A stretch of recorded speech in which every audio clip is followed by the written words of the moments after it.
Hello guys, kumusta kayo? Please subscribe my channel. Kumusta ang araw nyo?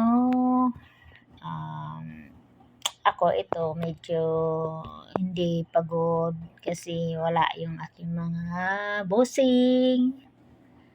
Andun na sila sa Leyte. Kami lang ng aking alaga dito, isang anak ng aking mga boss.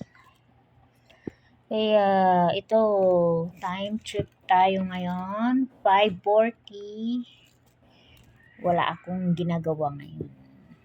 Pag andito yung mga bossing ko, nagluto na ako ng hapunan yan. So, kasi dahil ako lang naman mag-isa, wala. Kahit hindi ako magluto, diba? Pwede ako mag-oatmeal sa hapunan. Ganun lang. Bukas ako'y magpapa-inject ng anti-rabies. See you tomorrow guys. Bye-bye.